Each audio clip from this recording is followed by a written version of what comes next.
Me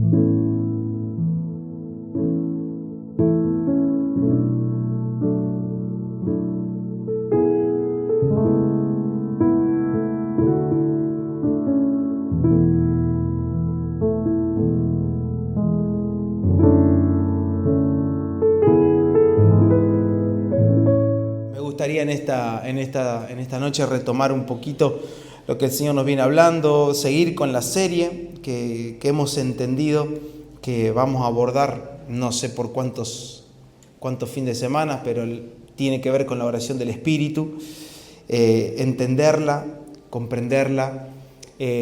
No sé si se trata de estudiarla, de saberla cognitivamente, sino de que podamos utilizar nosotros en estos días que venimos hablando de estos temas, podamos utilizar las palabras para que el Espíritu Santo tenga un terreno en donde trabajar.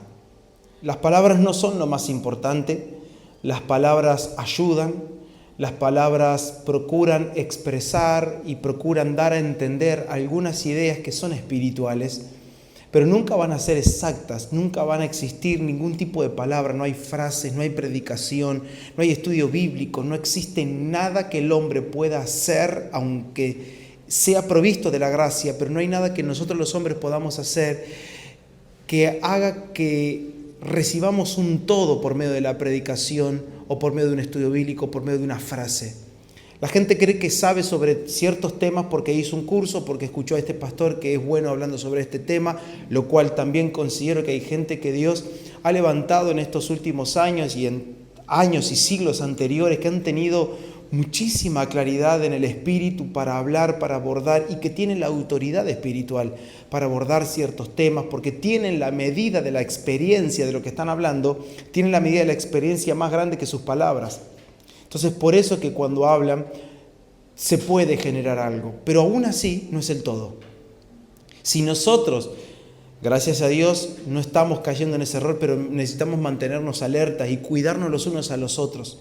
Si por esas casualidades algún día llegamos a caer en ese error o nos sentimos tentados a aferrarnos a las palabras, a las explicaciones, a las predicaciones, a los estudios bíblicos, necesitaríamos exhortarnos los unos a los otros y llamarnos a una vida que sea viva en la experiencia, ¿sí? Y no tan solo en la letra.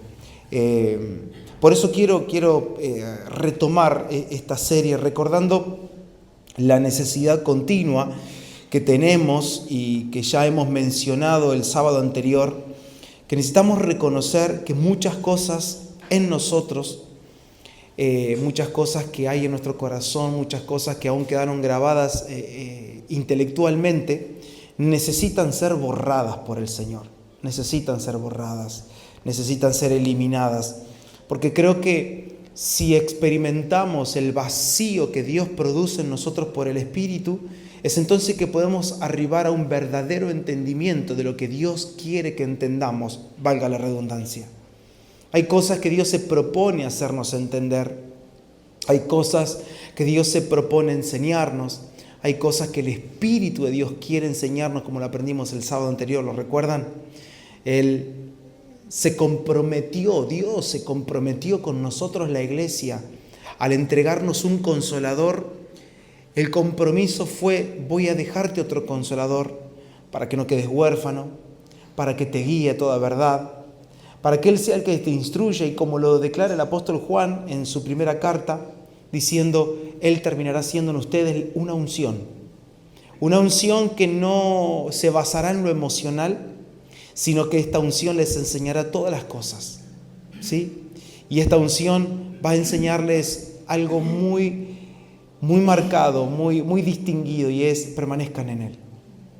Así que la evidencia más grande de una vida ungida no es los sentimientos que tengo en mi corazón. La evidencia más grande de una persona que ha sido ungida por el Espíritu de Dios, porque Él es la unción, es que puede o no tener experiencias sensoriales. La marca distinguida es que tiene una enseñanza que quizás no entró por palabras, pero entró por algo vivo en el corazón, algo que se mueve y algo que esa persona puede experimentar en el corazón y puede experimentar en su vida. Quizás hasta puede ser una persona analfabeta, alguien que no sepa ni leer ni escribir. Puede ser una persona que tenga que leer 10 veces un texto para recién comprender el 10% de lo que dice. Es que la unción del santo no se basa en las palabras que la persona escucha, aunque las utiliza, sino que la unción del santo nos lleva a una enseñanza que solamente Él puede dar. Y Él se reserva ese derecho, se reserva el derecho de ser maestro, se reserva el derecho de ser el pedagogo de nuestras vidas, se reserva el derecho de, como lo expresaba Dios a Jeremías, de enseñarnos y de mostrarnos las cosas ocultas que todavía no conocemos ni sabemos.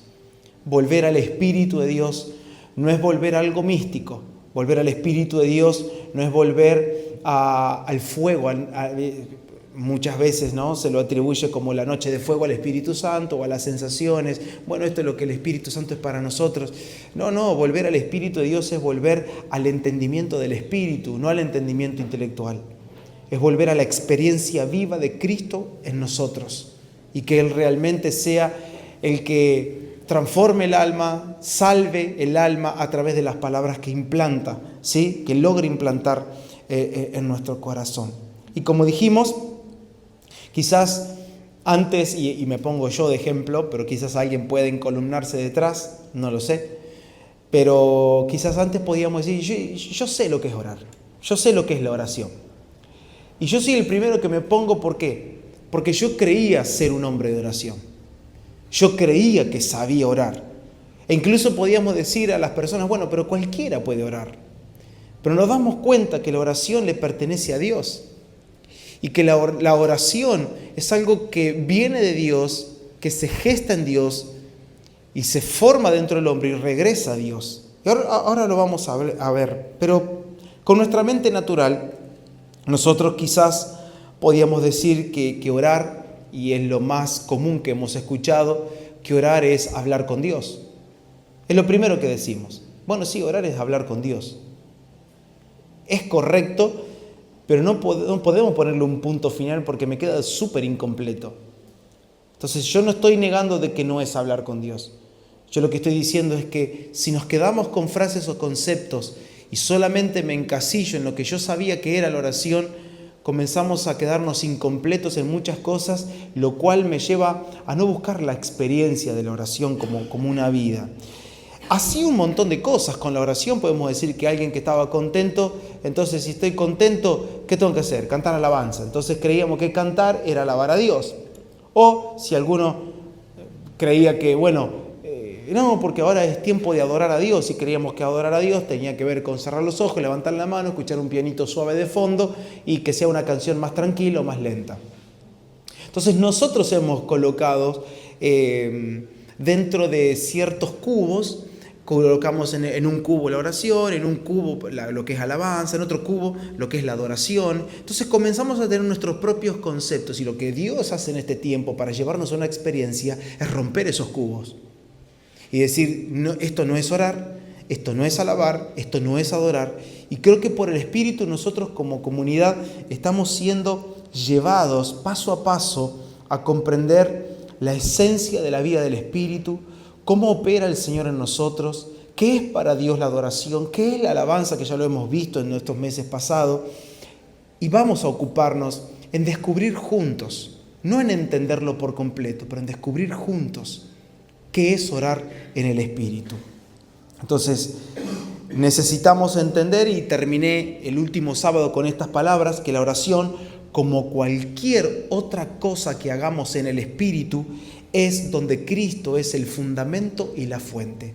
Y terminamos con estas frases que ustedes creo que la anotaron, pero dijimos que la oración es una mente diferente, una voluntad diferente, un propósito diferente, todo esto operando en una vida completamente diferente. Todo esto operando, ¿qué cosa? La mente, la voluntad y el propósito operan todas estas cosas desde una vida completamente diferente. Ah, sí, pero yo he escuchado que hay personas que oran. Bueno, pueden orar desde su propósito, pueden orar desde sus propios deseos, pueden orar desde su propia voluntad, desde sus caprichos. ¿No te pasó encontrarte algún día en donde algo amaneció en tu corazón y te diste cuenta que todo lo que venías orando en los últimos meses eran puros caprichos tuyos, que no era una oración del Espíritu, que la oración era bien carnal.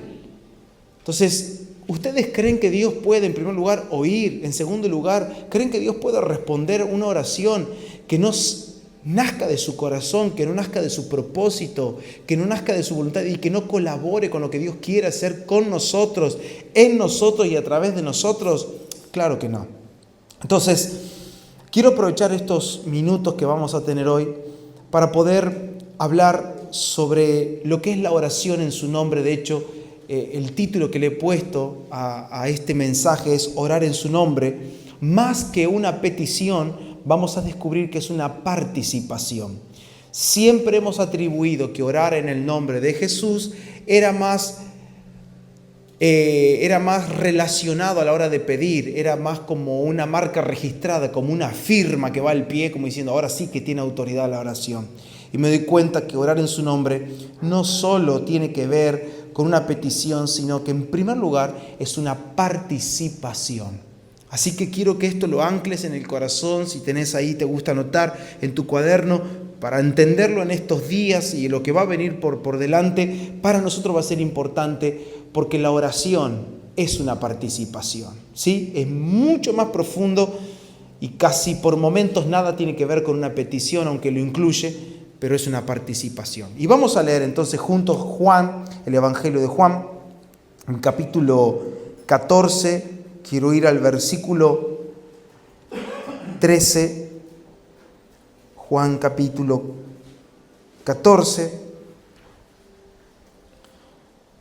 versículo 13 y quiero leer el 14 también. Y dice... Son palabras de Jesús, quien se dirigió a sus discípulos en este caso, y dice Juan 14, versos 13 y 14, y todo lo que pidiereis al Padre en mi nombre, lo haré, para que el Padre sea glorificado en el Hijo.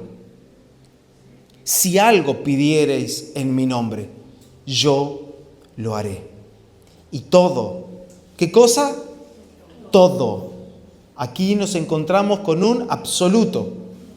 Todo. Nos dice algunas cosas que ustedes pidan, yo se las voy a dar. Todo lo que ustedes pidan al Padre en mi nombre, lo haré. Para que el Padre sea glorificado en el Hijo. Si algo piden en mi nombre, otra vez Jesús lo afirma, yo lo haré. Padre, te doy muchísimas gracias. Cada vez que nos acercamos a tus palabras, cada vez que nos acercamos a tu corazón, nuestros corazones son los que arden, nuestros corazones se vuelven temerosos y temblorosos ante tu palabra, Señor. Porque no estamos tocando un tema al azar, no estamos tratando de rellenar un espacio en la semana, no estamos tratando de crecer en el intelecto, sino que estamos procurando conocerte a ti y conocer la operación de tu Espíritu en nosotros, para no esperar cosas que no tenemos que esperar y para poder elevar acciones de gracias cuando en medio de los días más oscuros y hostiles tú te haces presente y aún así no te reconocemos. Acercarnos a tu palabra nos hace y nos lleva a reconocerte en los días oscuros. Cuando antes dudábamos porque éramos niños, éramos neófitos. Cuando antes estábamos rodeados de temores, conocer tu amor nos ha perfeccionado. Y hoy vamos un poquito más adentro de tu corazón.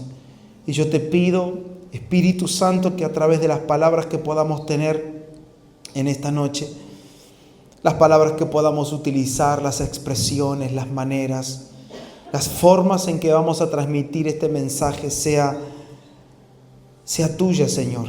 Y que siempre cada palabra y expresión esté arraigada, sustentada y te tenga a vos como fuente. Te lo pedimos en Cristo Jesús nuestro Señor. Lo creemos que será así. Amén. La pregunta con la que me gustaría comenzar es: ¿cuántas cosas nosotros podríamos llegar a hacer en nuestro propio nombre? Quiero que pienses un ratito. ¿Cuántas cosas yo puedo hacer en mi propio nombre? La respuesta que yo encuentro es muchísimas. Es más, yo me atrevo a decir todas. Entre ellas, yo puedo llegar a realizar algo que parezca una oración y comenzar a elevar al cielo una petición en mi nombre.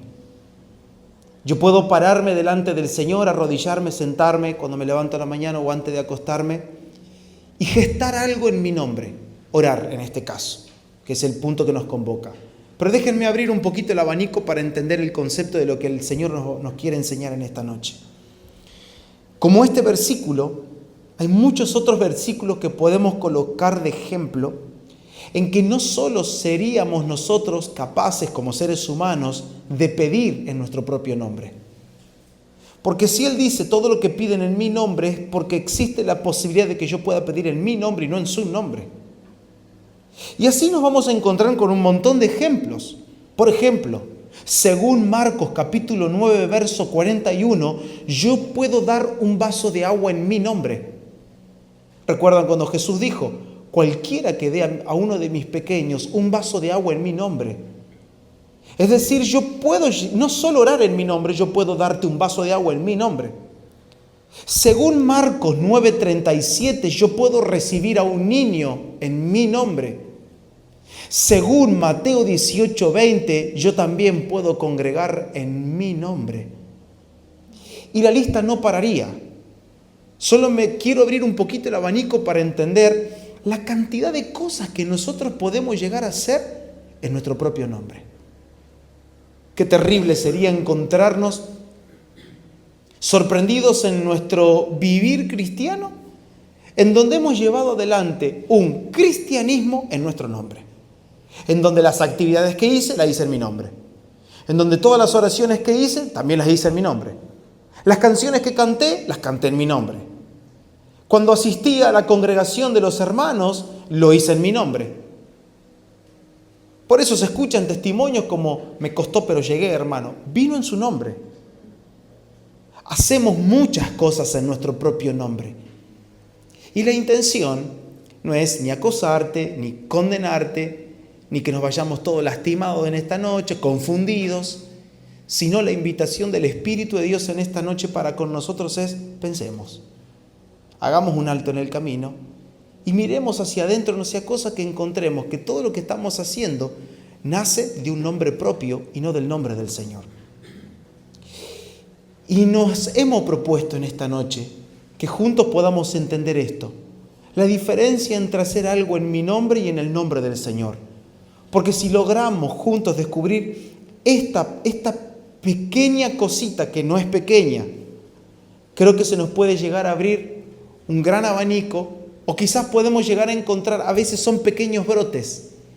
¿Vieron esos pequeños brotes? Yo hace un tiempo atrás, cuando llegué a la casa que nos encontramos hoy con Vicky, había unos yuyos muy grandes, pero tenían raíces muy pequeñas, así que eran fáciles sacarlos, pero me di cuenta que había otros que eran más cortitos y tenían una raíz súper larga.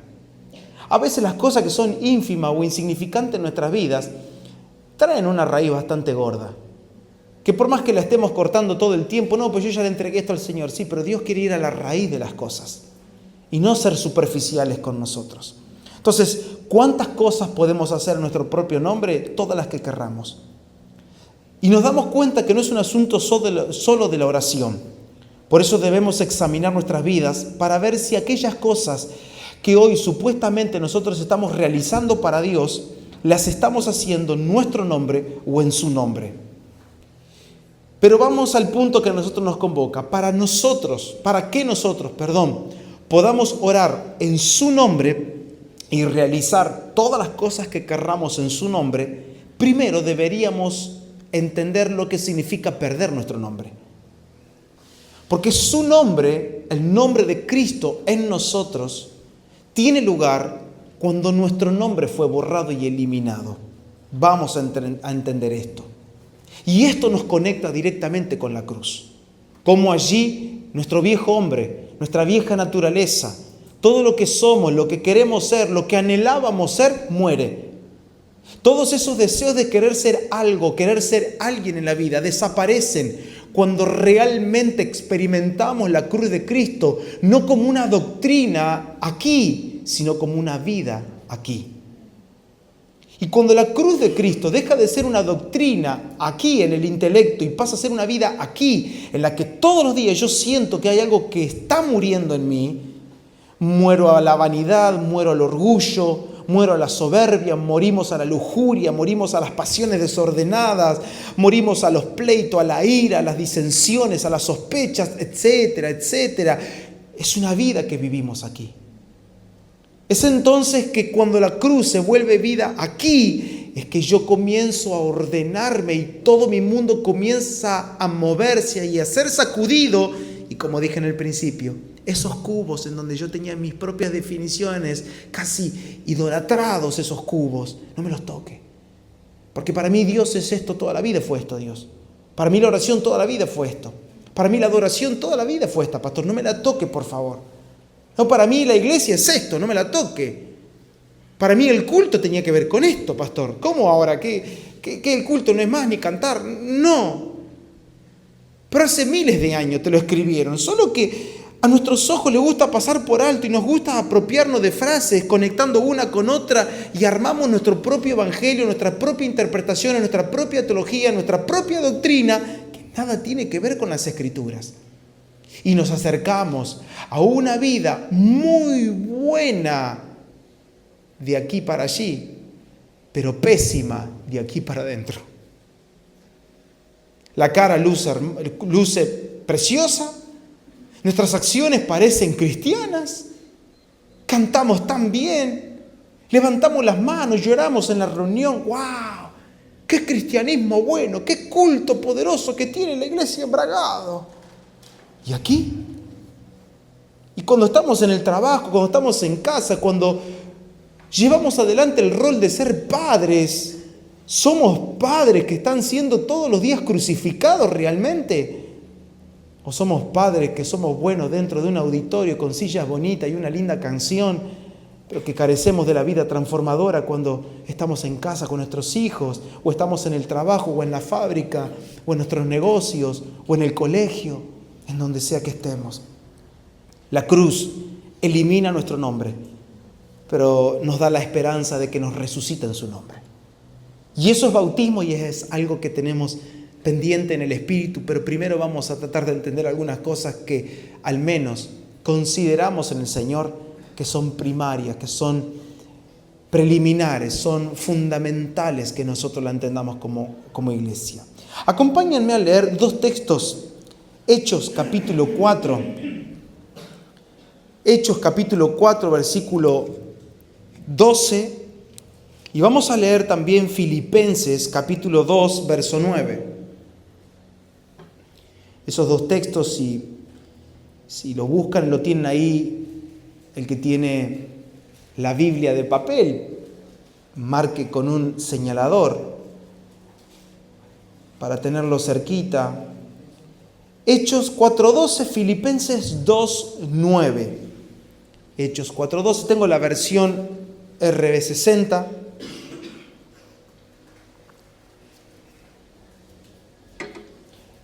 Y lo vamos a leer en ese orden, Hechos 4.12, Filipenses 2.9. Dice de esta manera Hechos 4.12. Y en ningún otro hay salvación. ¿Por qué? Porque no hay otro nombre bajo el cielo dado a los hombres en que podamos ser salvos. Lo leo una vez más y ya vamos a Filipenses 2.9. Y en ningún otro hay salvación. Habla de salvación. Porque no hay otro nombre bajo el cielo dado a los hombres en que podamos ser salvos. Fíjense, ya vamos a Filipenses, pero retén esto. Salvación con su nombre. Filipenses 2:9. Por lo cual Dios también le exaltó hasta lo sumo y le dio un nombre que es sobre todo nombre. ¿De qué está hablando Pablo? Recuerden, lo leímos hace unos sábados atrás. Habla de la actitud, de cómo él se comportó, cuál fue su carácter, su actitud cuando vino a la tierra. Tomó forma de siervo, no tomó el ser igual a Dios. Y esto tiene que ver con esto. Después de que se humilló, después que se volvió siervo de todos, después que fue obediente hasta la muerte y muerte de cruz, declara la palabra y le dio un nombre que es sobre todo nombre. Hay dos cosas importantes que vamos a poner el foco, aunque sea por unos minutos, y pasamos a lo siguiente. Su nombre es salvación y su nombre es un nombre que es sobre todos los otros nombres. Es decir, no hay otro nombre más alto, no hay otro nombre más fuerte, no hay otro nombre más poderoso. No hay otro nombre que Dios haya exaltado por sobre los otros nombres, sino el nombre de Cristo Jesús. Y en Él, según las Escrituras, hay salvación. Entonces, ¿qué significa esto? Lo que significa es que su propósito, el carácter y el destino de Cristo están por encima de todo lo que nosotros podamos anhelar, tener o buscar. Y de esto se trata el nombre. Todos los nombres señalan un destino. Todos los nombres hablan de un carácter. Todos los nombres hablan proféticamente, hablan del propósito. Y esto tiene que ver si nos remontamos nosotros a los tiempos bíblicos. Vamos a 2000 años atrás y más también, 3000 años atrás. En tiempos bíblicos, especialmente dentro del pueblo de Israel y aún en otros imperios, en otras tierras, también el nombre era muy importante. No estaban viendo a ver qué nombres sacaban de la novela turca. Estaban tratando de entender que ese niño que llevaban en el vientre, qué función iba a cumplir para ponerle un nombre. Hoy nosotros vamos a Google y buscamos, me gustaría que mi hijo se llame, que tenga un nombre que empiece con la letra J. A ver todos los nombres que hay con la J. A ver, este me gusta, este no. Bueno, pero en estos tiempos y sobre todo, remarco, en Israel y en otras culturas también, el nombre era muy, muy importante porque no era un simple identificador. No era solamente para llamar a la persona, sino que el nombre expresaba siempre, en la mayoría de los casos, la esencia de la persona. Por eso vamos a encontrar que cada nombre tiene su significado y cuando ustedes encuentran el significado de los personajes bíblicos, vas a encontrarte que tienen muchísima relación con lo que ellos hacían o hicieron en ese caso o con el destino que tenían. Entonces, ¿qué expresaba el nombre de la persona? Expresaba el carácter, el propósito, la identidad y muchas veces su destino. ¿Para qué estaba llamado? Por eso vemos que a lo largo de todas las Escrituras, Dios mismo se ocupa de cambiarle el nombre a algunas personas. Abraham pasó a ser Abraham. Jacob pasó a ser llamado como Israel. ¿Qué otro ejemplo tenemos? Que se lo recuerda. Muy bien, Saulo pasó a ser llamado Pablo. ¿Qué otro conocido? Sara, muy bien, también era Sarai. Pedro, muy bien, ¿cómo se llamaba antes? Simón, no, quiero que seas débil. Yo te hago una roca, vas a ser fuerte. Nos damos cuenta que el nombre no era algo así muy superfluo. Bueno, no importa el nombre. No importaba el nombre. Tenía un peso. Por eso que cuando las Escrituras nos hablan del nombre de Cristo Jesús, no es algo que firmamos abajo en el nombre de Jesús, amén, tipo el chinchán del tango. No se trata, no es arte de magia orar lo que yo quiero en mi carne, total al final le pongo en el nombre de Jesús, amén. No es un polvo mágico, no es una vara, no es una lámpara, No es que las cosas van a suceder por mencionar el nombre de Cristo Jesús. Ay, pastor, pues yo escuché testimonio. Perfecto, pero los testimonios son buenos hasta las Escrituras. No podemos hacer doctrinas por las experiencias de las personas. Necesitamos ir a las Escrituras. Quizás esa persona tuvo una gran experiencia porque cuando yo dije en el nombre de Jesús pasó tal cosa. Bien, entiendo de que hay casos que se une la declaración con lo que había en el corazón, se une con el propósito de Dios, y en otras son puras casualidades. Pero vamos a las Escrituras y nos damos cuenta que el nombre no es algo vano, no es algo superfluo, sino que está marcando algo muy importante. Entonces, el nombre siempre estuvo ligado a lo que la persona era delante de Dios y sería delante de los hombres. Representaba la historia, el nombre representaba su forma de ser, el nombre representaba y mostraba las intenciones que tenía la persona y aún las limitaciones que iba a tener. Me doy cuenta que a Él se le ha dado un nombre que es sobre todo nombre. A Él se le ha dado un propósito que está por encima de todos los propósitos. A Él se le ha dado una gracia que está por encima de todas las gracias humanas y terrenales. A Él se le ha dado un destino que está por encima de todos los destinos. A Él se le ha dado una meta que está por encima de todas las metas carnales y terrenales que nosotros podamos tener en nuestro cotidiano vivir. A Él se le ha dado un carácter por encima de todos los caracteres. A Él se le ha dado una voluntad, un querer, un hacer que está por encima del resto de las voluntades. Entonces, perder nuestro nombre, ¿qué significa? Perder nuestro nombre es dejar de actuar, hablar y aún servir desde nuestro yo. ¿Qué es perder mi nombre? Perder mi carácter. Es perder mi voluntad. Es rendir mi destino. Es rendir, no solo el destino, es rendir las metas a alcanzar. Rendir las propuestas de mi corazón. Rendir las intenciones. Rendir mi voluntad. ¿Para qué? Para que sea Cristo quien viva y se exprese en nosotros y a través de nosotros. ¿Por qué Cristo no es expresado? Porque todavía hay muchos nombres en minúsculas que siguen vivos.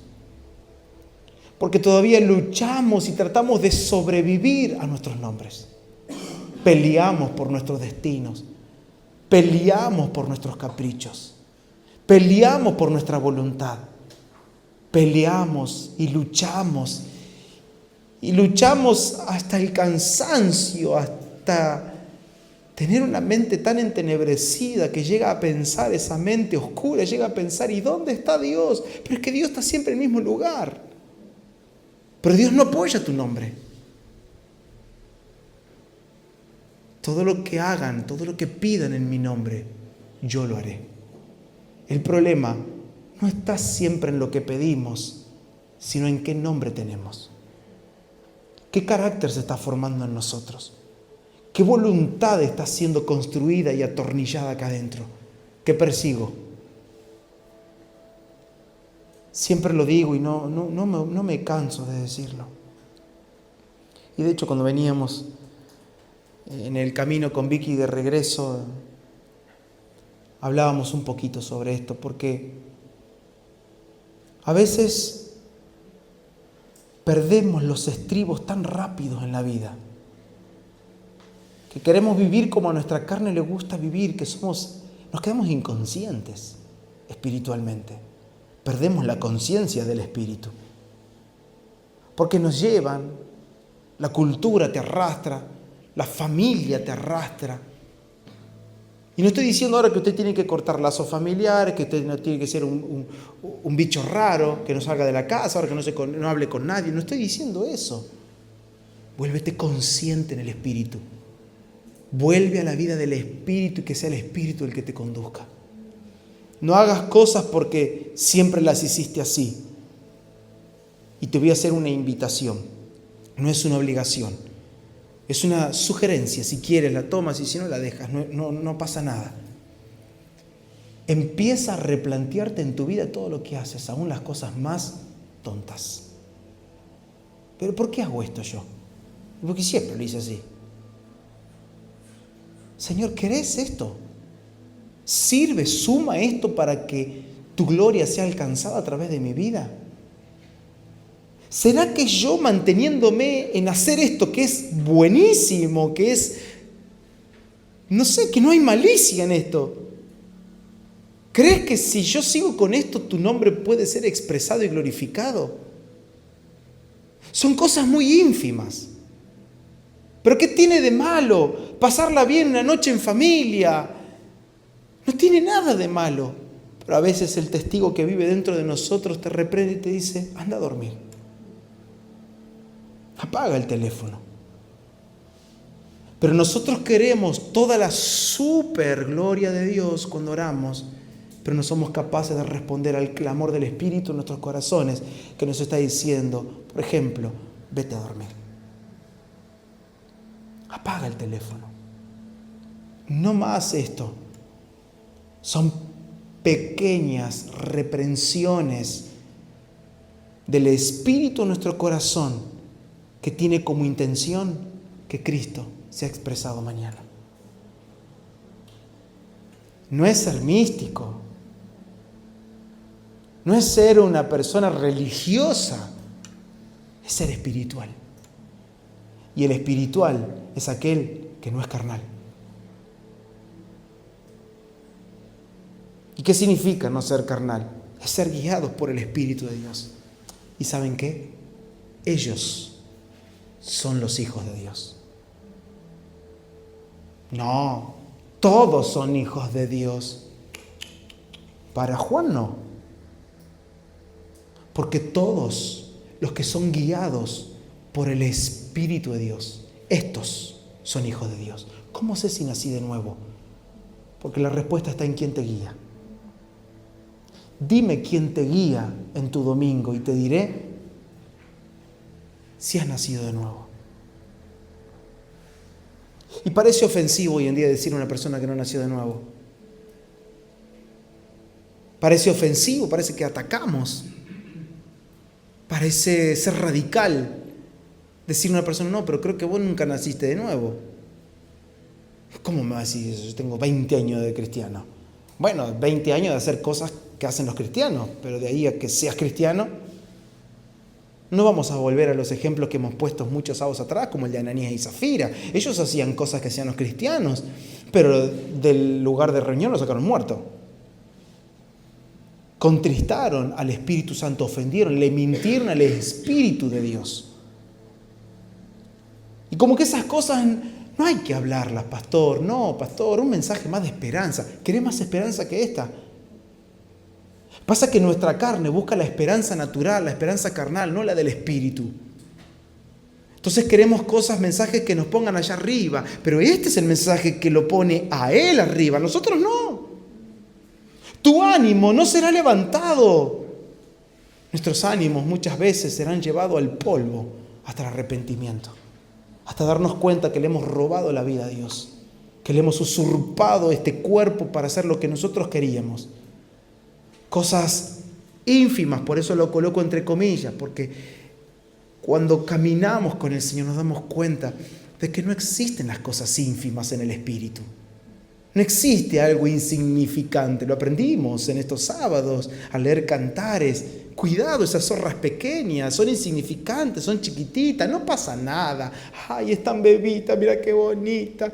Casi que de mascota tienen algunos, a las zorras en el corazón. Esto nos divierte, nuestro pasatiempo en familia. ¿Lo quiere Dios? No somos nuestros propios dueños, le dijo Pablo a los Corintios. Esto que ustedes tocan, esto que ven en el espejo, lo que ustedes peinan, si tienen para peinar.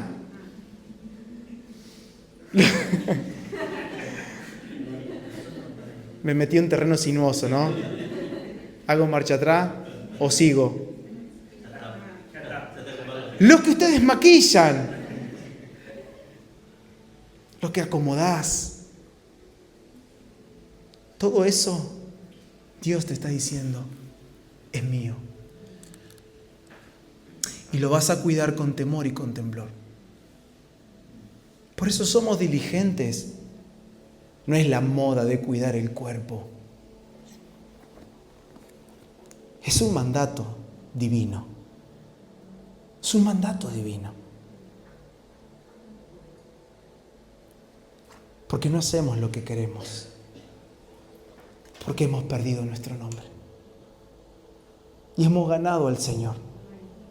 Y todo lo estamos teniendo por basura para ganar a Cristo, dijo Pablo. Todo lo tengo que tener por estiércol. Hasta que no tengas por estiércol tu propósito, tus metas, tus cuestiones, tus interpretaciones, tu teología, tu ideología, tu filosofía, tu psicología y todas las gigas que tengas encima, hasta que no tengas por basura todo eso, seremos, me incluyo, incapaces de ganar a Cristo. Incapaces de ganarlo a Él. Pero queremos una ciudad llena de Cristo.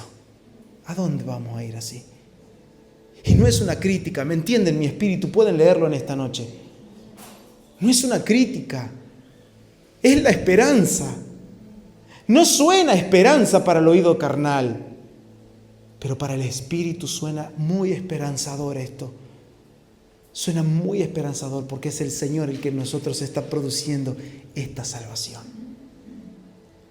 Qué hermoso sería que experimentemos su nombre siendo formado en nosotros. Como Él va purgándonos, como Él va eliminando. Son cositas chiquititas, no pasa nada. Miren, hay cosas que hemos propuesto nosotros en familia. Una de las cosas que yo deshonraba al Señor era en el descanso. Yo no descansaba como tenía que descansar. Bueno, no importa, el Señor nos da la fuerza.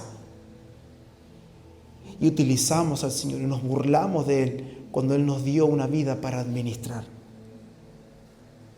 ¿Qué tengo que hacer mañana? ¿Qué hay que hacer hoy? ¿Qué es lo más importante? ¿Para qué nací? ¿Por qué Dios me dejó vivo en este domingo? ¿Cuál es la razón de este domingo? Esta es la razón de este domingo. Esto hay que tocar. Esto vamos a ver hoy. Voy a disponer todo mi ser. No, porque en el espíritu estamos preparados, hermanos. Sí, pero a veces nuestra carne no está preparada. Mi padre esto me lo enseñó. Y algunos creen que esto es legalismo, religión. Pero no. Hace muchos años mi padre me enseñó. Cada vez que íbamos a reunirnos con la iglesia, las reuniones que teníamos, me decía, no hagas eso, prepárate para la reunión. Yo no entendía, ¿cómo es prepararse para la reunión? De grande uno comienza a entender los consejos que nuestros padres nos daban, que no sé si lo entendían o no lo entendían, lo único que sé es que venían de parte del Señor. ¿Cómo preparo mi vida para la reunión? Es un ejemplo que estoy poniendo porque se me vino a la mente mi papá diciéndome, prepárate para la reunión. Me apagaba el televisor, me mandaba a poner música, como que, pues, ay, qué místico mi viejo. No. El Señor va a hablarnos. Nos vamos a juntar con los hermanos que no nos vemos todo el día. Hoy lo hablamos con Adriana.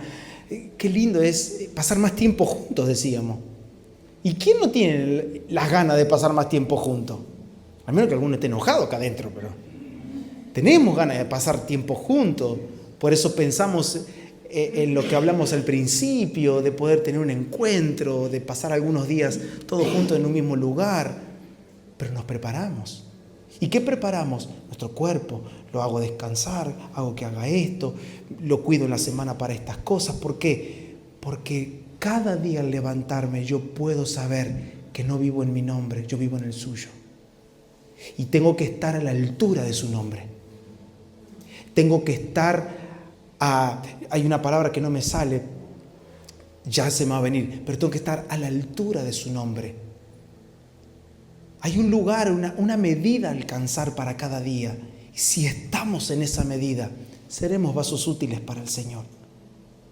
Y es acá donde Dios abre mi corazón y espero que en el tuyo también en esta noche. Algo que es mucho más profundo que una oración. Nos abre a una vida porque la oración justamente vamos a seguir viendo que no es algo que hacemos, es una vida que vivimos. Y que cuando me abro paso a esto, yo le estoy dando lugar a su nombre. Y entonces, cada mañana al despertar me puedo decir, Señor, ¿cuál es la razón por la que hoy me dejaste vivo? ¿No se sorprende usted que se levante vivo? ¿O no? Algunos me dicen, es normal levantarse vivo. No, no es normal. ¿Se dan cuenta que naturalizamos cosas que no deberíamos naturalizar? ¿Cuántos que se fueron a dormir y no despertaron más? Y quizás alguno duerma esta noche. No. ¿O sí?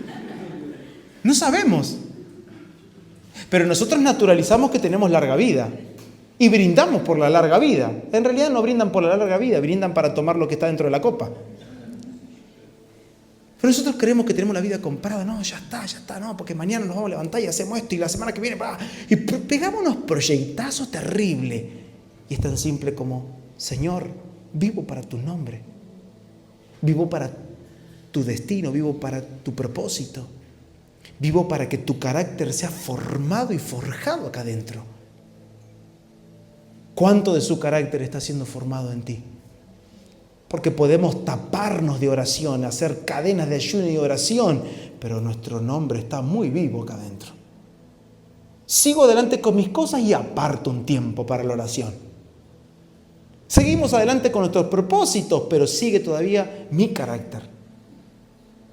Y veo que no le falta ni un cachito, es más, crece el carácter mío.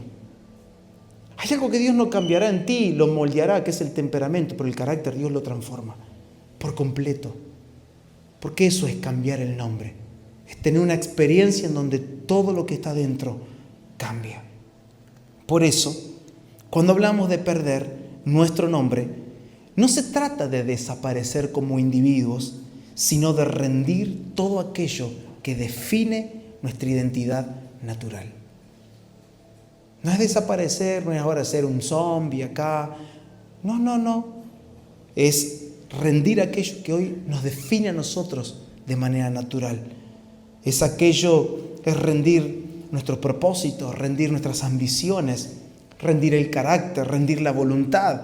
Es renunciar a vivir desde lo que somos por nosotros mismos para comenzar a vivir desde lo que Cristo es en mí. Eso es perder el nombre. Vivir desde lo que Cristo ahora es en mí. Y qué lindo poder llegar a decir lo que Pablo dijo teniendo la experiencia. Ya no vivo yo, sino que ahora Cristo vive en mí. Y lo que ahora yo vivo en la carne, lo vivo en la fe del Hijo de Dios. Perder nuestro nombre es dejar de actuar, hablar y aún servir desde nuestro yo. Por eso, que tomar su nombre no es una fórmula, no es una frase que se coloca en el final de la oración, sino que su nombre es una realidad espiritual. Es Él formándose en nosotros, es su carácter formándose en mí, es su voluntad siendo construida aquí dentro. Por eso, orar en el nombre de Jesús, desde este entendimiento, debería dejar de ser una declaración verbal y pasar a ser una expresión de unidad con Él. Eso es. Orar en el nombre de Jesús no es una expresión verbal, sino que es la expresión de esa unión que yo tengo con Él. Ya no pido desde mis deseos, sino que yo pido desde su corazón. Ya no actúo en representación propia, sino como portador de su vida. Perder nuestro nombre, entonces, es el camino de la cruz. Este es el camino de la cruz, en donde somos purgados, donde nuestro nombre desaparece, muere lo nuestro para que resucite lo de Cristo en nosotros. Y solo desde ese lugar su nombre tiene verdadero peso. Tiene peso, tiene autoridad y tiene sentido todo lo que hacemos. Yo no sé si a veces te pasó, pero a mí me ha pasado de vivir una vida sin sentido, de no encontrar sentido a lo que estás haciendo. Es que no tiene sentido hacer cosas de cristianos sin el nombre de Cristo. Nunca va a tener sentido. Es más, hay una gran dicotomía, hay una gran distancia entre hacer algo que parezca cristiano o hacer cosas que hacen los cristianos, pero no ser uno de ellos. Y esto es algo que necesitamos replantearlo. No sé si escuchaste, pero existe aún esta doctrina y esta creencia de creer que, bueno, hay dos tipos de cristianos, hermanos, tranquilos. Está el que sigue de lejos a Jesús y el que se convierte en un discípulo. ¿Perdón? Todo cristiano es un discípulo. Es que no se puede vivirlo a Él sin seguirlo a Él. No existe un cristianismo sin cruz. No existe un yo voy a seguir a Cristo Jesús si no dejo lo mío. Si quieren ser mis discípulos, deben renunciar, negarse a sí mismos, tomar la cruz y seguirme. Y lo hemos aprendido. Acompáñenme, Colosenses 3:17. Colosenses capítulo 3:17, y ya quiero ir cerrando para continuar el próximo sábado. Y lo bueno de que no estamos apurados. ¿Alguien está apurado hoy? No, ¿no? Qué bueno. Colosenses 3:17.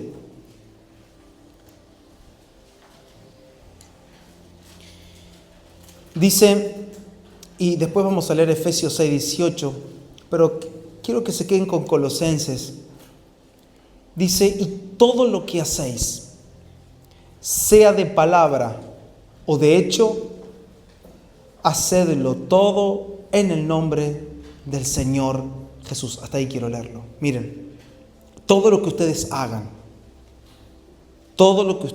hagan, y fíjense, porque a veces nosotros llevamos el hacer a una acción, a un hecho, pero me gusta porque acá Pablo a los colosenses le está explicando que el hacer no solo tiene que ver con lo que haces con hechos, sino lo que haces con palabras.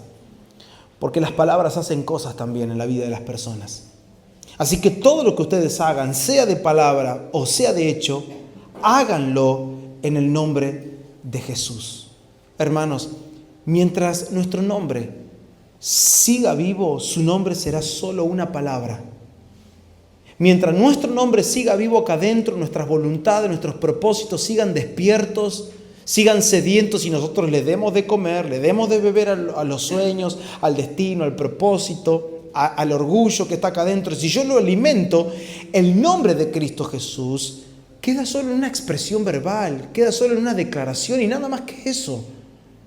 Pero cuando el mío muere, cuando mi nombre desaparece, el nombre de Cristo Jesús es cuando se vuelve vida, se vuelve poder y se vuelve autoridad. Yo quiero declarar estas palabras y hacerlas nuestras en esta noche, si el Espíritu nos lo permite. La esperanza de que todo lo que hagamos, si tenemos una palabra mañana, si tenemos una acción que hagamos mañana, que esa vida que nosotros llevemos adelante, de palabra o de hecho, sea una vida que marque con poder, con autoridad. La autoridad de parte del Señor no siempre se hace presente por medio de las palabras, muchas veces se hace con hechos. A veces un abrazo manifiesta el poder de Dios en la vida de una persona.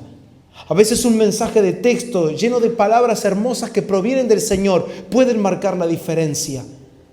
Pero volver una y otra vez a una conciencia que está despierta, no a una conciencia que está dormida, sino una conciencia que está despierta en el Señor, de decir, Señor, ¿qué quieres hacer?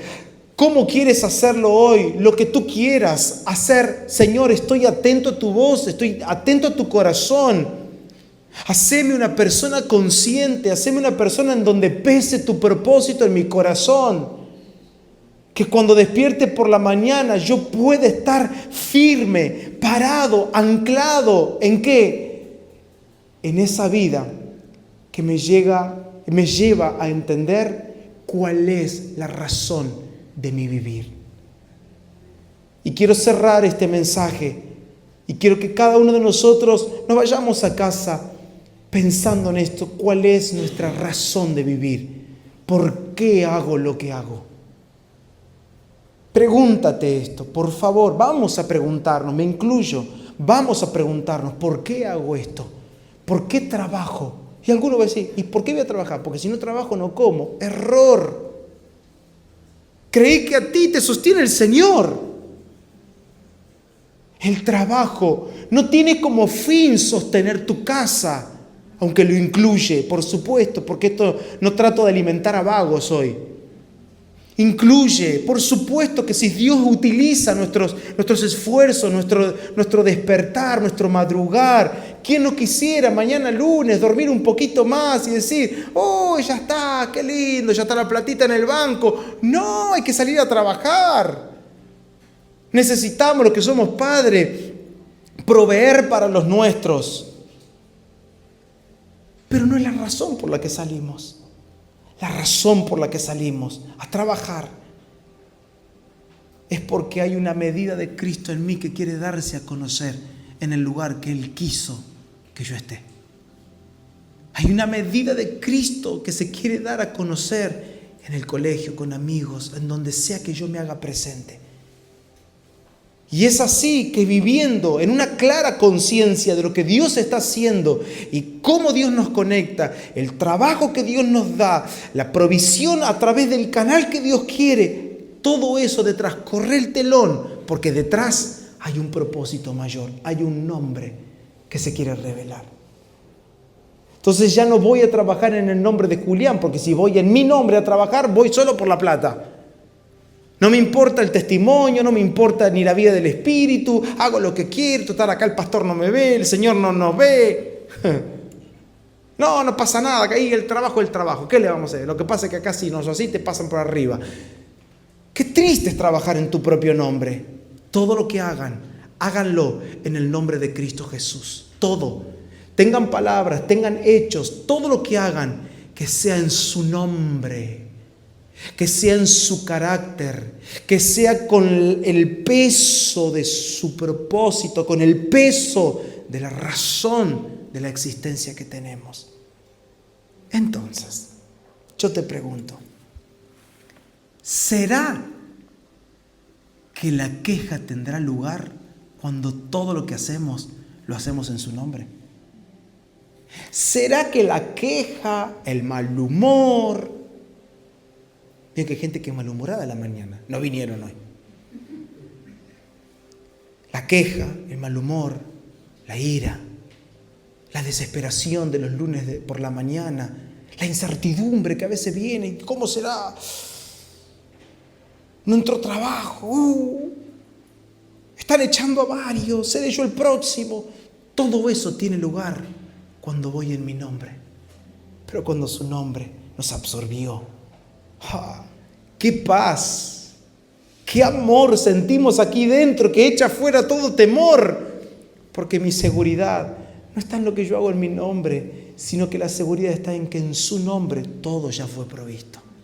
En su nombre me fue provisto no solo el dinero para proveer a los míos, en su nombre también me fue provisto un buen carácter, el carácter de Cristo, para ser ejemplo, para ministrar a mi esposa, para ministrar a mis hijos, para ministrar a mis amigos, para ministrar a quien Dios quiera poner a mi alrededor mañana.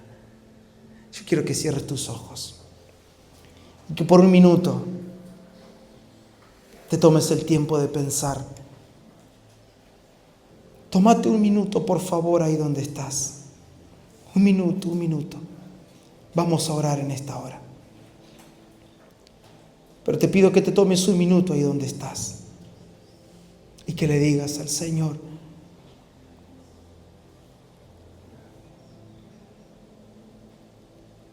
sensibiliza mi espíritu, Señor.